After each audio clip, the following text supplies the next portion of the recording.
by the winds that bind the sky and earth. I swear my oath to peace and worth. For peace, for order, for the lives below. I'll rise as a sentinel through sunlit glow.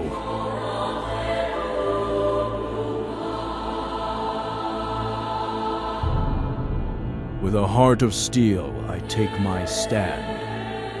A protector of Kitagia, its skies and land. I pledge my blade, my soul, my might, a knight of the clouds, a bringer of light. Holy crap, that took me an hour, and I regret my life. Hi everyone, my name is Corey, and welcome to another Vanguard lore. Today we'll be talking about one of the knights of a round table, this long-haired purple man dude, Alden! First introduced in D Booster Set 01, Genesis of the Five Greats, it received a bunch of support and acquired various forms. I played him maybe once or twice before when he first came out, but it just wasn't for me. That price. Ugh. So let's dive in. First of all, Alden hails from a long line of royal paladins, which dates back to the ancient United Sanctuary, now known as Keter. Despite the merging of the clans, the armies have splintered into multiple knight orders. Currently, Alden belongs to the First Knight Order, the most prestigious of them all, which has taken on the special name of the Cloud Knights. This elite order is tasked with protecting the 9 floating islands of Kitagia, the heart of the sanctuary. Now, if you didn't know, it is good to note that his bloodline seemingly is tied to the legendary Blaster Blade and Blaster Dark. This was directly mentioned by his grandfather as he talks about him and Alden's father wielding the blaster armaments.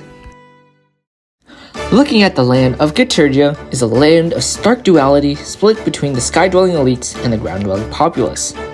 You can see how there's also the city just right under the islands above. But what does it have to do with Alden? Well, Alden is actually an Earthborn, which rose through the ranks to become a Sky Knight. He first began as the Capital Guard Captain of Sacred Albion, a crucial port where knights from above are dispatched. There, he befriended the Shadow Paladins Sharpest Knight Ermac and Sage of Civilization Frieren.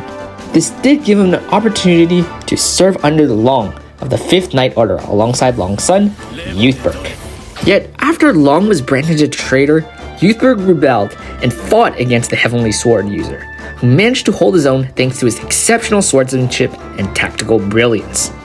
After, with the help of a mysterious individual, which we literally don't know, Alden eventually rose to become the general of the 3rd Knight Order. Hopefully you're already keeping up, because during the Mask War, Alden then led to a recapture of Gear 5, a critical island in Kitagia, and devised the Heaven and Earth formation alongside knights like Admus, Tranquilia, and Sodius. These achievements earned him a place among the Clown Knights of the First Order, where he became Bastion's right-hand man. Now, despite his rise, Alden's humble origins often clash with his elite role, leaving him naive to the struggles of the ground dwellers. This was quite evident in his recent scuffle with his friend and thief Hunt, and apparent contrast sharply with Youthberg. Think of Youthberg and Alden like this. If you have one, a man born among the gods, but who walk among the mortals, representing the people, versus a man born of the people who is chosen to speak for the gods. Taking a look at Alden's appearance, I find it heavenly and noble. He is clad in cloud-generating armor adorned with celestial engravings and wields a 2-handed longsword. He also has the 2 other forms that I aforementioned, the swords that connect the heaven and earth, and destined one of protection. I believe that these forms were given when he rose to the ranks as a Knight of Kitagia. While Alden embodies the classic hero fighting for justice, his journey is complicated by his loyalty to the knightly order and his devotion to the city, often clouding his judgment. Nevertheless, I do hope that one day, Alden cuts his dang hair. Mama? What's up, bro?